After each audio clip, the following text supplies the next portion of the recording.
புது டாபிக்கு போவோம். வீதம் வீதம் என்னன்னு பார்ப்போம். இன்னைக்கு வீதத்துக்கு கீழே நாங்க கதி என்ற ஒரு வேர்ட் என்னன்னு பார்ப்போம். இன்னைக்கு கதியை வச்சு நாங்க அத ஒரு வீதத்தின்படி எப்படி நாங்க பாவனையில் எப்படி நாங்க அதை பாவிக்கலாம் என்று இன்னைக்கு படிப்போம். சரியா? கதி என்று கேள்விப்பட்டிருக்கீங்களா?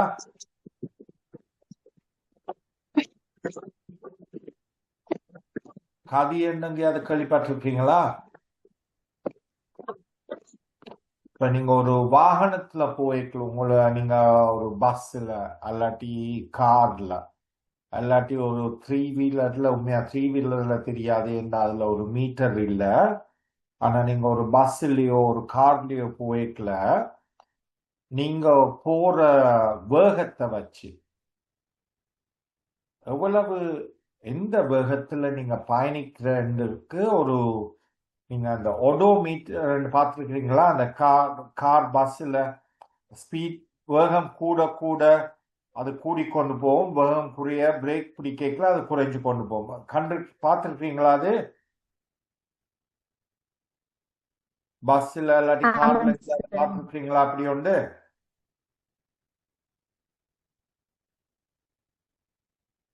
பஸ்ல போயிருக்கிறீங்களா? ஆமா சார். அப்ப அந்த டிரைவருக்கு முன்னால ஸ்டியரிங் வீலுக்கு முன்னால ஒரு ஒரு மீட்டர் ஒன்று இருக்கும். சரியா? அப்ப அது அது ஒரு உதாரணம் எப்படி அந்த வாகனத்தின் வேகத்தை பார்க்கலாம். அப்ப நாங்க இப்ப பார்ப்போம் கதி என்னன்னு. உதாரணம் ஒரு வாகனத்தை எடுத்து, சரியா, ஒரு வாகனம் சொல்லுவோமே, இந்த இதுல படத்துல இருக்கிற வாகனம் ஏ ஒரு ஏ என்ற இடத்திலிருந்து பி என்ற இடத்துக்கு செல்லும்.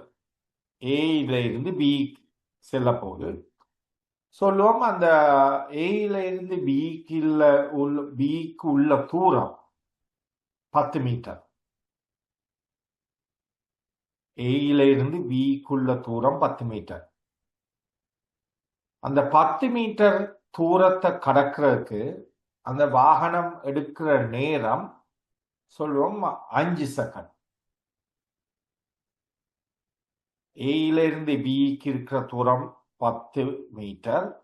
அந்த 10 மீட்டரை கடக்கிறதுக்கு இந்த வாகனம் எடுக்கிற நேரம் 5 செகண்ட். அப்ப 10 மீட்டர் கடக்கிறதுக்கு எவ்வளவு நேரம் எடுப்பினா 5 செகண்ட். அப்ப ஒரு செகண்ட்ல இந்த வாகனம் செல்லும் தூரம் என்ன சொல்லுங்க? 10 மீட்டர் செல்றதுக்கு 5 செகண்ட். ஆகவே ஒரு செகண்ட்ல எவ்வளவு தூரம் செல்லும் இந்த வாகனம்? 2 மீட்டர். 2 மீட்டர். சரியா? ஆகவே இந்த வாகனத்தின் கதியை நாங்க 2 மீட்டர் per செகண்ட் என்று சொல்லலாம். சரியா? அதாவது நாங்க அந்த உதாரணத்துல நாங்க ஒன்று அசியூம் பண்றோம். ஒவ்வொரு செகண்டுக்கும் இந்த வாகனம் 2 மீட்டர் தூரம் செல்லும் என்ற ஒரு ஒரு அனுமானிப்பின் கீழே தான் அந்த கதி என்ற ஒரு வரவிலக்கணத்துக்கு நாங்க 2 மீட்டர் per செகண்ட் என்று சொல்லலாம். அப்ப இதுல இந்த உதாரணத்தை வாச்சிங்கன்னா ஏல இருந்து பியில் உள்ள தூரம் 10 மீட்டர். 5 செகண்ட்கள் எடுத்துக்கொண்டால் 5 செகண்ட்களில் செல்லும் தூரம் 10. ஆகவே ஒரு செகண்டில் செல்லும் தூரம் 2 மீட்டர். ஆகவே இந்த வாகனம் முன்னோக்கி செல்லும் தூரம் மாறும் வீதம் 2 மீட்டர் per செகண்ட். அப்பெருமானம் ஏலிருந்து பிக்கு மோட்டார் கார் இயங்கிய கதியாகும். இதற்கேற்ப இயங்கும் ஒரு குறித்த பொருள் யாதாயினும் ஓர் அலகு நேரத்தில், இந்த உதாரணத்துல அலகு 1 செகண்ட். நீங்க சில நேரம் உதாரணத்துக்கு ஒரு மணித்தியாலத்துக்கு எடுக்கலாம். சரியா?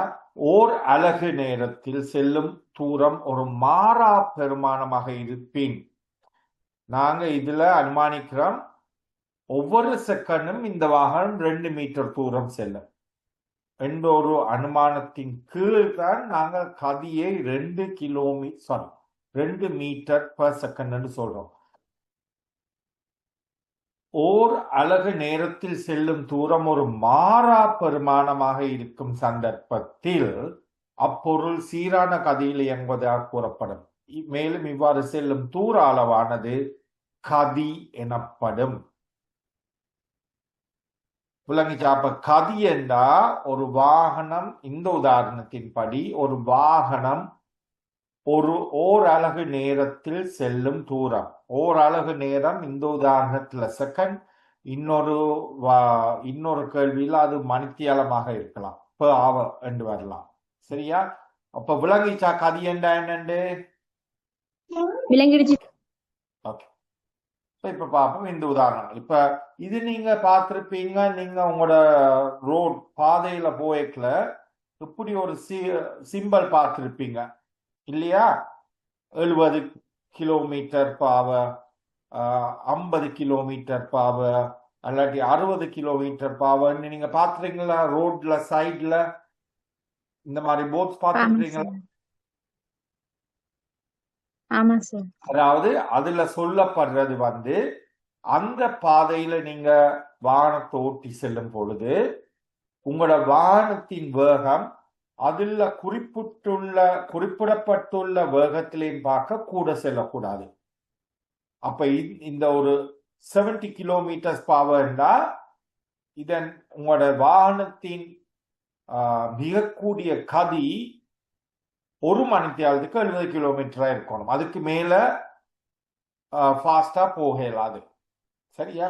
இதுதான் ஒரு விதத்துல நாங்க கதியை பாவனைக்கு உருவாக்குறது.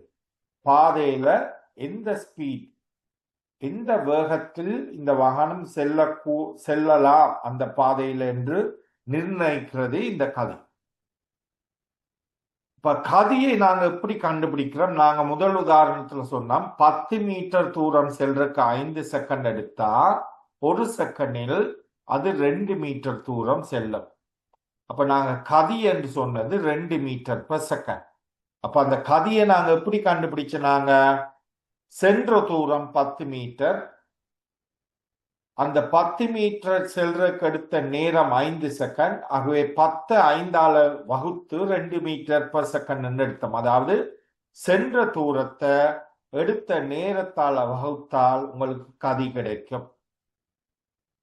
விளங்குச்சா? அதான் இதுல எழுதியிருக்கு. கதி என்றது சென்ற தூரம்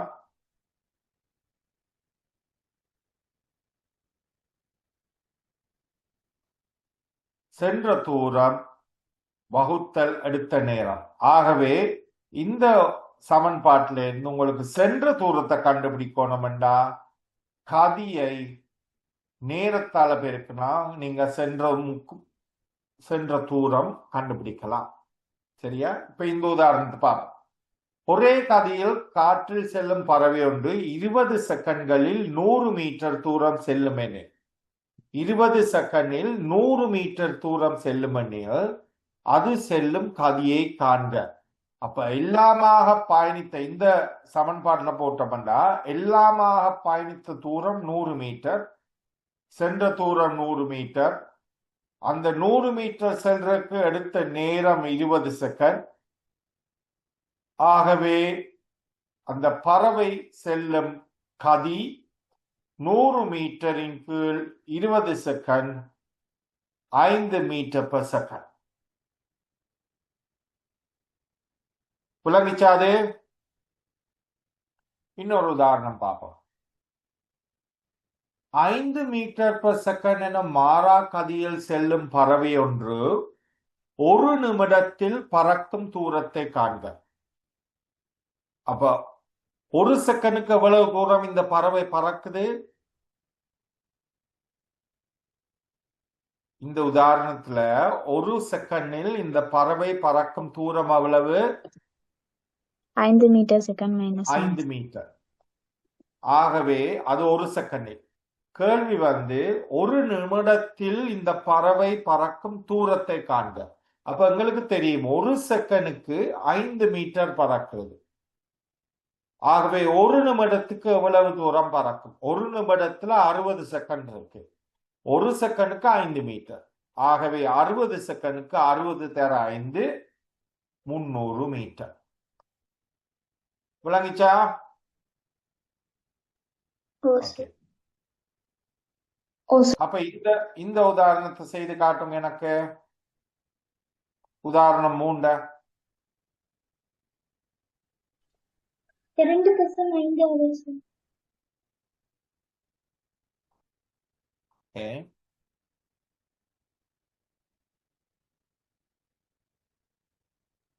சார் 2 ஹவரும் 30 நிமிடங்கள் சார். ஓகே.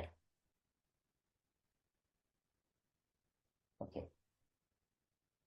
60 கிலோமீட்டர் பாவை என்னும் சீரான கதியில் ஒரு அதிவேக பாதையில் செல்லும் ஒரு மோட்டார் கார் 150 கிலோமீட்டர் தூரம் செல்வதற்கு எடுக்கும் நேரத்தை காண்க. அப்ப 60 கிலோமீட்டர் அவர் என்ற கதியில போகுது. அதாவது ஒரு மணித்தியாலத்துக்கு அந்த வாகனம் செல்லும் தூரம் 60 கிலோமீட்டர். கேள்வி வந்து 150 கிலோமீட்டர் செல்றதுக்கு அவ்வளவு நேரம் எடுக்கும். ஒரு மணித்தியாலத்துல 60 கிலோமீட்டர் அல்லாட்டி 60 கிலோமீட்டர் செல்றதுக்கு எடுக்கிற தூரம் நேரம் வந்து ஒரு மணித்தியாலம்.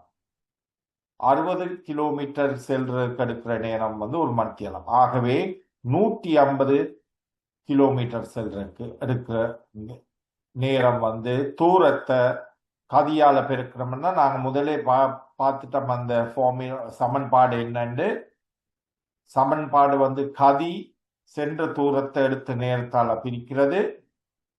இப்ப இதுல கேட்கிற கேள்வி வந்து எடுத்த நேரம். ஆகவே எடுத்த நேரத்தை காண்றதுக்கு சென்ற தூரத்தை கதியால வகுத்தோம்னா வரும். சென்ற தூரம் 150 கிலோமீட்டர், கதி 60 கிலோமீட்டர் பவர். ஆகவே 2.5 மணித்தியாலம். விளங்கிச்சாது? ஓகே. அப்ப இந்த 4வது உதாரணத்தை செய்யுங்க. வீதியில் செல்லும் ஒரு மோட்டார் சைக்கிளின் கதிமானியில் 36 கிலோமீட்டர் பவர் என மாறால் குறிப்பிடும் போது அம்மோட்டார் சைக்கிள் 5 செகண்டில் செல்லும் தூரம் யாது? 50 மீட்டர். ஓகே, பார்க்கலாம்.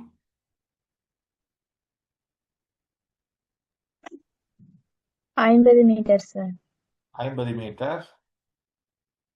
50 மீட்டர். இப்ப இதன் கதி வந்து 36 கிலோமீட்டர் பர் மணித்தியாலம். 5 செகண்டில் செல்லும் தூரம் தான் கேட்கப்பட்டது.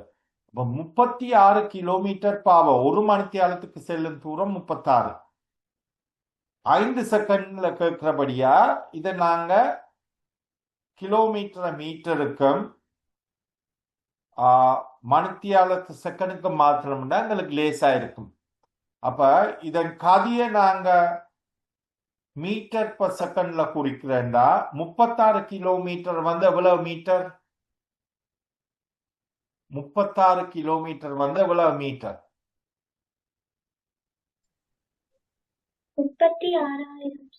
36,000. ஒரு கிலோமீட்டர் வந்து 1000 மீட்டர். ஆகவே 36 கிலோமீட்டர் வந்து 36,000 மீட்டர். ஒரு மணித்தியாலத்துல எவ்வளவு செகண்ட் இருக்கு?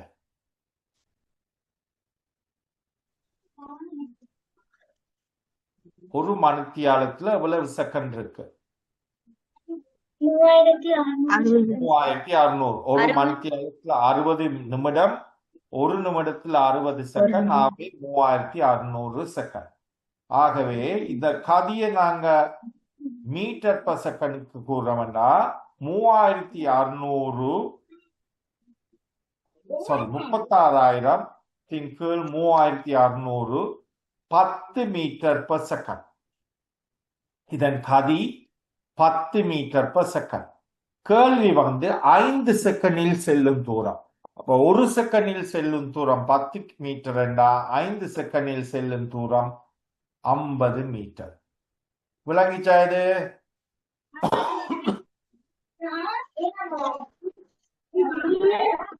கேள்வி விளங்கிச்சா?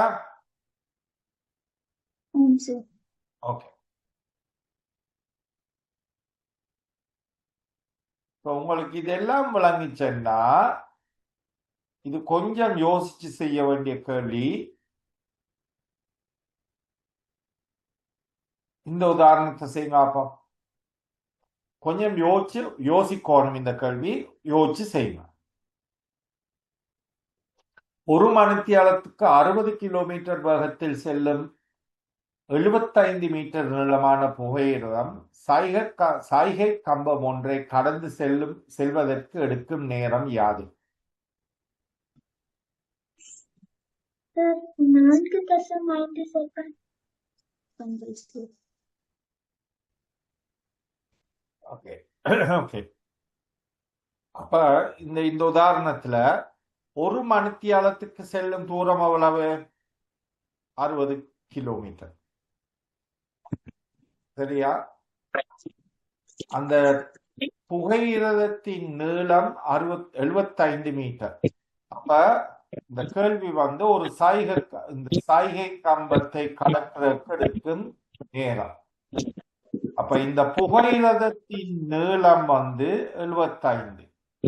அப்ப இப்படி இந்த சாய்கை கம்பத்தை கடந்து போறேன்னா இந்த புகையிரதம் அதன் நீளத்தை கடந்து போகணும். 75 மீட்டரை கடந்து போகணும். அப்ப கேள்வி இன்னொரு விதத்துல கேட்டோம்னா 75 மீட்டர் கடக்கிறதுக்கு எவ்வளவு நேரம்? ஒரு மணித்தியாலத்துல 60 கிலோமீட்டர். ஆகவே இதை மீட்டர் ஆக்கிறோம்னா 60,000 மீட்டர். 60,000 மீட்டரை கடக்கிறதுக்கு அது எடுக்கும் நேரம் 3600 செகண்ட். ஆகவே ஒரு செகண்ட்ல பயணிக்கிற தூரம் 50/3 மீட்டர் ஒரு செகண்டுக்கு. கேள்வி ஆகவே 75 மீட்டர் செல்றதுக்கு எடுக்கும் நேரம் என்ன? புகையிரதத்தின் கதி 50 மீட்டர் per செகண்ட். நாங்க முதல் சமன்பாடு பார்த்துட்டோம். கதி தூரத்தின் கீழ் நேரம். அப்ப நேரத்தை மேல எடுத்தோம்னா கதி கீழே வரும். ஆகவே தூரத்தை கதியால வகுத்தோம்னா தூரம் 75 மீட்டர். 75 மீட்டரை கதியால வகுத்தோம்னா கதி 50/3. 50/3 வகுத்தோம்னா 4.5 செகண்ட்கள். அதாவது 4.5 செகண்ட்கள்ல இந்த புகையிரதம் இந்த சாய்கை கம்பத்தை கடக்கிறதுக்கு 4.5 செகண்ட் எடுக்கும். யாருக்கு அது விளங்கல? யாருக்கு இது விளங்கல? இந்த உதாரணம் விளங்கிச்சா எல்லாருக்கும்?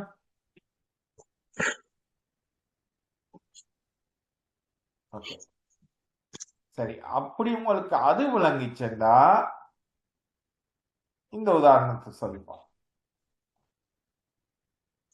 72 கிலோமீட்டர் பவர் என்னும் கதியில் செல்லும் 60 மீட்டர் நீளமுள்ள ஒரு புகையிரதம் 100 மீட்டர் நீளமுள்ள ஒரு பாலத்தை கடந்து செல்வதற்கு எடுக்கும் நேரத்தை காண்க.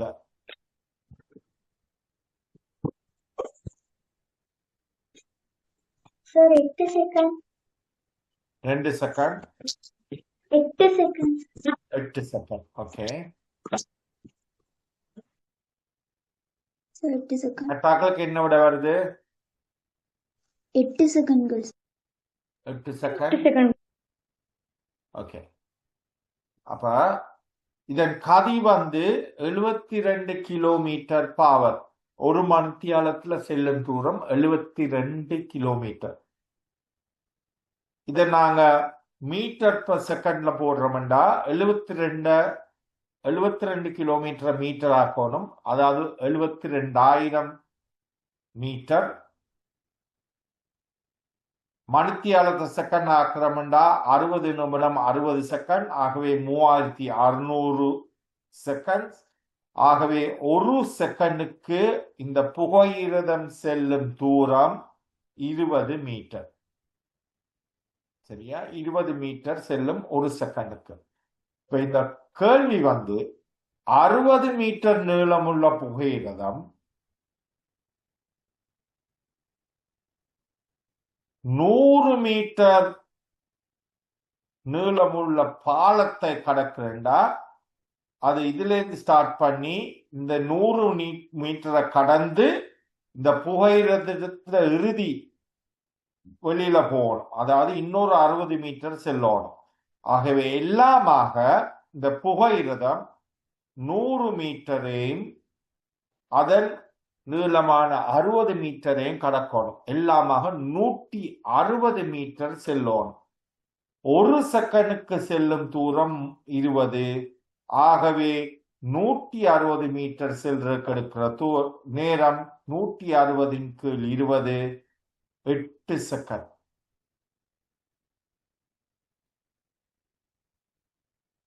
விளங்கிச்சா இது?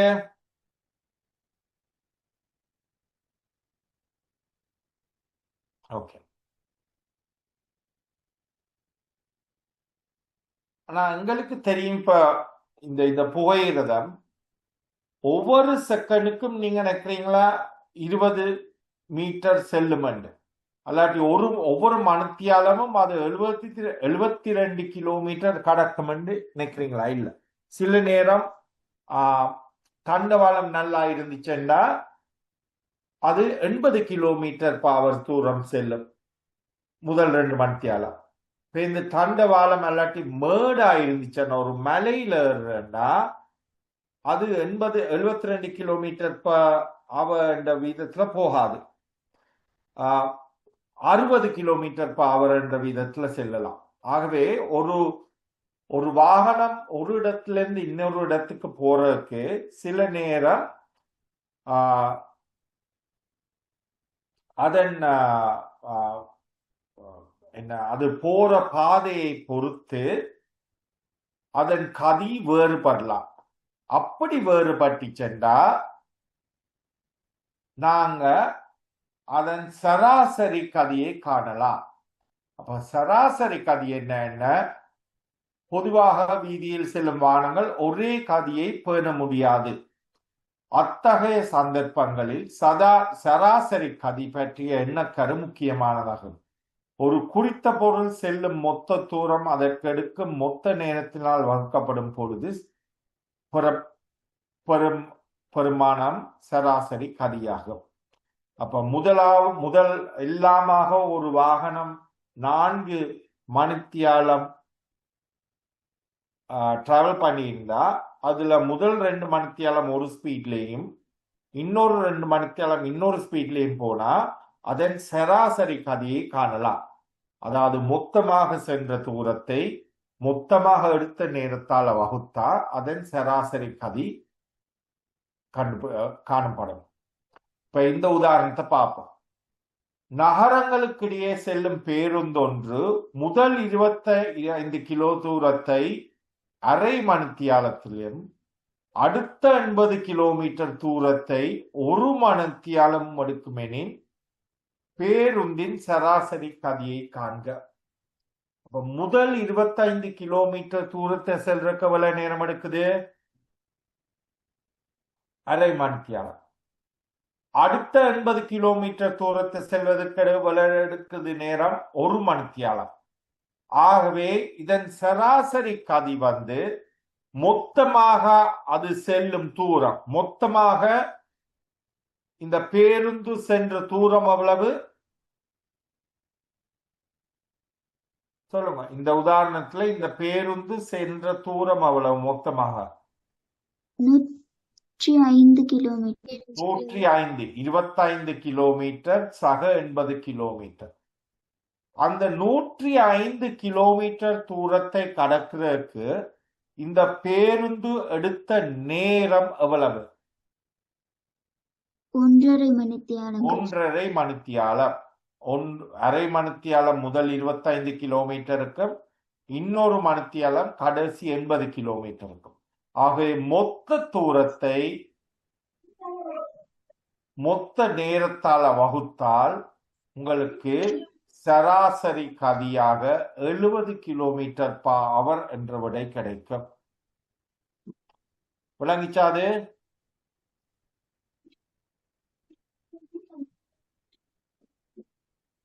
ஏதாவது கேள்வி இருக்கா?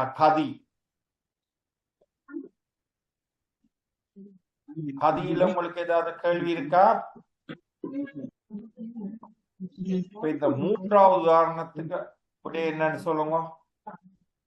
கேள்வி சீரான கதியில் செல்லும் ஒரு மின் புகையிரதம் ஒரு நாளில் 300 கிலோமீட்டர் செல்வதற்கு 6 மணித்தியாலங்கள் எடுக்கிறது. மேலும் ஒரு நாளில் அப்புகையிரதம் அத்தூரத்தை செல்வதற்கு எடுக்கும் நேரம் 8 மணித்தியாலங்கள் ஆகும். இரு நாட்களிலும் புகையிரதம் செல்லும் கதிகளுக்கிடையே உள்ள வித்தியாசத்தை காண்க. அப்ப முதல் நாள் 30 கிலோமீட்டர் தூரத்தை செல்றதுக்கு எவ்வளவு மணித்தியாலங்கள் இருக்கிறது? எவ்வளவு நேரம் எடுக்குது முதல் நாள்? 6. ஆகவே அதன் கதி எவ்வளவு? முதலாவது நாள் அதன் கதி எவ்வளவு? 50 கிலோமீட்டர். 6 மணித்தியாலம். அதன் கதி 50 கிலோமீட்டர் பாவம் இல்லையா? இரண்டாவது நாள் அது எடுக்கும் நேரம் 8 மணித்தியாலம். அதே தூரம் தான், 300 கிலோமீட்டர். இரண்டாவது நாள் 300 கிலோமீட்டர் போறக்கு எடுக்கும் நேரம் 8 மணித்தியாலம். ஆகவே அதன் கதி என்ன? 37.5 கிலோமீட்டர். 37.5 கிலோமீட்டர் பாவம். ஆகவே அதற்குடைய உள்ள வித்தியாசம் 12.5. 50 மறை 37.5 இல்லையா? ஓகே. இதே இத நீங்க எனக்கு செய்து சொல்லுங்க. இந்த மூன்றாவது கேள்வி, இந்த புகையிரதத்தின் சராசரி கதி என்ன? இந்த புகையிரதத்தின் சராசரி கதி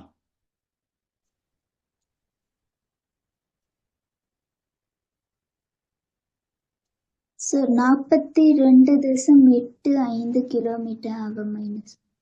42.85 பாப்போம். சராசரி கதி முதல் நாள் செல்ற தூரம் 300 கிலோமீட்டர், ரெண்டாம் நாள் செல்ற தூரமும் 300 கிலோமீட்டர். அப்ப இல்லாம 600 கிலோமீட்டர். அந்த 600 கிலோமீட்டர் செல்றதுக்கு முதலாவது 300 செல்றதுக்கு எடுக்கிற நேரம் 6 மணித்தியாலம். ரெண்டாவது 300 கிலோமீட்டர் செல்றதுக்கு எடுக்கிறது 8 மணித்தியாலம். ஆகவே 600 கிலோமீட்டர் செல்றதுக்கு எடுக்கிற நேரம் 14 மணித்தியாலம். ஆகவே ஒரு மணித்தியாலத்துல செல்லும் தூரம் எவ்வளவு உங்களுக்கு கிடைச்சது?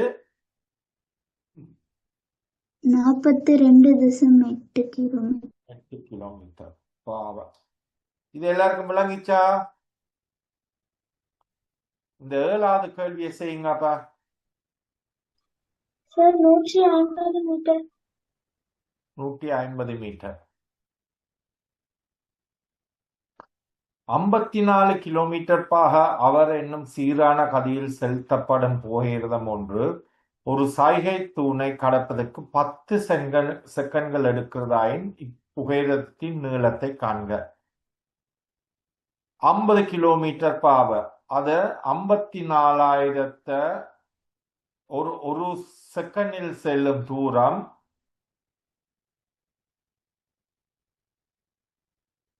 ஒரு செகண்டில் செல்லும் தூரம் 54,000 மீட்டர் கீழ் 3600 செகண்ட். ஆகவே இதை சுருக்கணும்னா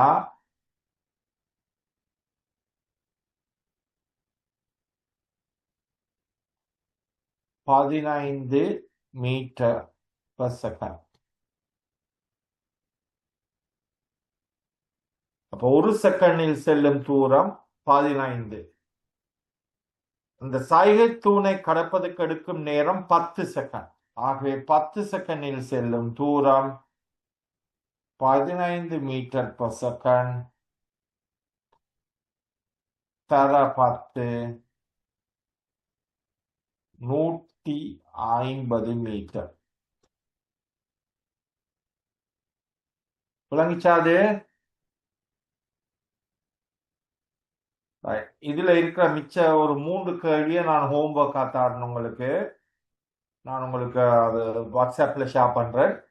சரியா? நீங்க அதை அடுத்த கிளாஸ்க்கு செய்து கொண்டு வாங்க. அதை தவிர நாங்க அடுத்த கிளாஸ்ல இன்னொரு இதே கதியோட தொடர்பானது ஒரு வரைவு படத்துல எப்படி கண்டுபிடிக்கலாம்ன்றதை பார்ப்போம். சரியா? ஓகே, நாங்க அடுத்த கிளாஸ்ல சந்திப்போம். Thank you, sir. Thank you, sir. Thank you, sir. Thank you, sir.